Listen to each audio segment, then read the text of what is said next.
नमस्कार, हिंदी प्रतियोगिता के यूट्यूब चैनल में आपका स्वागत है। आज हम लेकर आए हैं हिंदी साहित्य के टॉप 20 क्वेश्चंस जो आपके यूजीसी नेट, सेट, जेआरएफ और हिंदी की अन्य जितनी भी परीक्षाएं हैं उन सभी के लिए बहुत ही महत्वपूर्ण है। तो वीडियो को ध्यान से देखें और एंड तक बने रहें। तो चलिए शुरू करते हैं। पहला प्रश्न है, हिंदी में निम्न में से कौन सी बोली पूर्वी हिंदी की नहीं है? तो पूर्वी हिंदी की बोली जो है वो बुंदेली नहीं है। ऑप्शन नंबर डी इसका सही आंसर है। अगला प्रश्न है, बिजली की चमक के समान अचानक समस्त पुराने धार्मिक मतों के अंधकार के ऊपर एक नई बात दिखाई दी। कोई हिंदू नहीं जानता कि यह बात कहाँ से आई और कोई भी इसके प्रादुर्भाव का कारण निश्चित नहीं कर सकता। भक्ति काल के संदर्भ में यह कथन किसका है? तो ये कथन डॉक्टर ग्रियर्सन का है। ऑप्शन नंबर सी इसका सही आंसर है। अगला प्रश्न है, सिक्का बदल गया कहानी के संदर्भ में कौन सा कथन सही नहीं है? तो सिक्का बदल गया कहानी के संदर्भ में ये कथन सही नहीं है कि यह कहानी फैंटेसी शैली पर आधारित है। ऑप्शन नंबर डी इसका सही आंसर है। अगला प्रश्न है, रीतिकाल कवि केशव के संदर्भ में कौन सा कथन असत्य है? तो इनके इनके संदर्भ में यह कथन असत्य है कि इनकी कविता सरल है। ऑप्शन नंबर डी इसका सही आंसर है। अगला प्रश्न है, तुलसी और सूर की भक्ति में क्या अंतर है? तो तुलसी और सूर की भक्ति में जो अंतर है वो ये है कि तुलसी के काव्य में भाव वैविध्य सबसे बड़ी विशेषता है, जबकि सूर के भाव में वात्सल्य भाव श्रेष्ठतम है। तो ऑप्शन नंबर सी इसका सही आंसर है।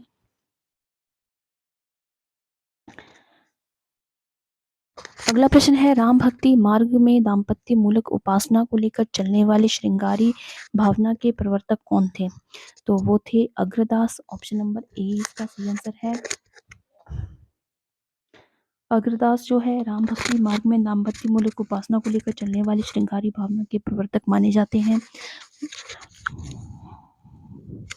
अगला प्रश्न है, गोरखनाथ ने नाथ संप्रदाय को जिस आंदोलन का रूप दिया वह भारतीय मनोवृत्ति के सर्वथा अनुकूल सिद्ध हुआ।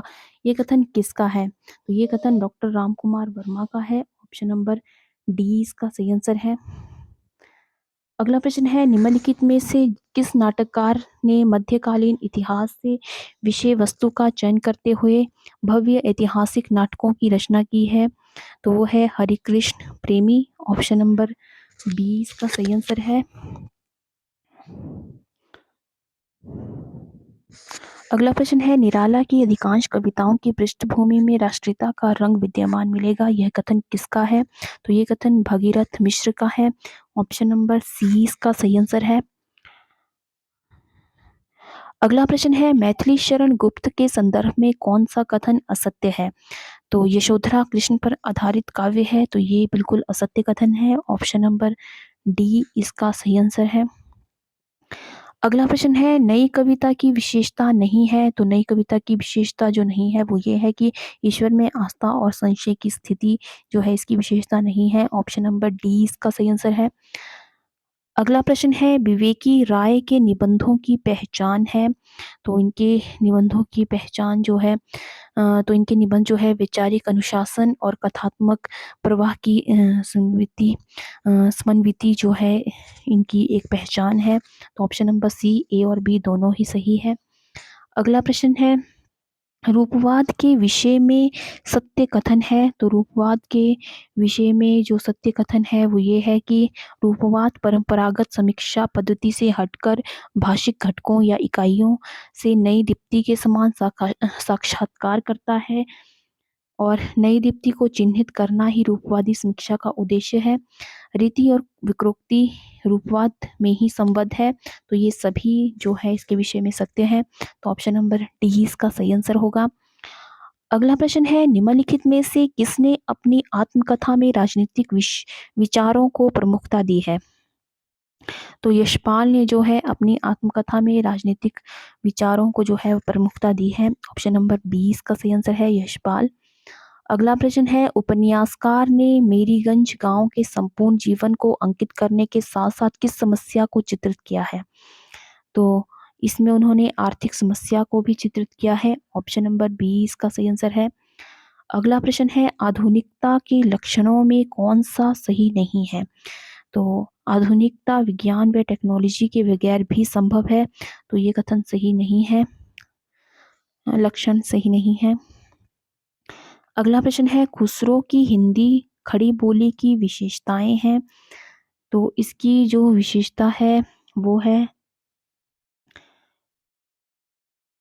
खुसरो को हिंदी आधुनिक खड़ी बोली से पर्याप्त साम्य रखती है और खुसरो की हिंदी में भारतीय आर्य भाषा की लगभग सभी ध्वनियों का प्रयोग मिलता है और सर्वनाम के मोही बाके आदि रूप मिलते हैं। तो 1, 2, 4 जो है इसके सही कूट हैं, तो ऑप्शन नंबर ए इसका सही होगा।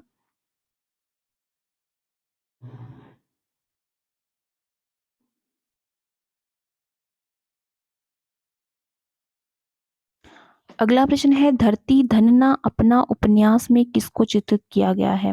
तो इसमें चमार जाति के शोषण की त्रासदी को चित्रित किया गया है, ऑप्शन नंबर ए इसका सही आंसर है। अगला प्रश्न है इस काल को कला काल नाम देना समीचीन ज्ञात होता है। रीति काव्य और श्रृंगार काव्य के साथ इस काल में इतनी अधिक प्रवृत्तियां विचारधाराएं और ललित शिल्प की साधनाएं दृष्टिगत होती हैं कि उनमें कला का प्रांजल रूप अनायास ही दृष्टिगत होता है। ये कथन किसका है? तो ये कथन डॉक्टर रामकुमार वर्मा का है, ऑप्शन नंबर ए इसका सही आंसर है। अगला प्रश्न है अरस्तु के समवर्ती विद्वानों ने विरेचन की 3 प्रकार की व्याख्या की धर्मपरक, नीतिपरक व कलापरक। धर्मपरक विरेचन का अर्थ है, तो इसका अर्थ है बाह्य जीव विचारों की उत्तेजना और उनके विरेचन के द्वारा आत्मा की शुद्धि व शांति। ऑप्शन नंबर ए इसका सही आंसर है। तो ये थे आज के टॉप 20 क्वेश्चंस जो आपके नेट सेट जेआरएफ और हिंदी की सभी परीक्षाओं के लिए बहुत ही इंपॉर्टेंट है।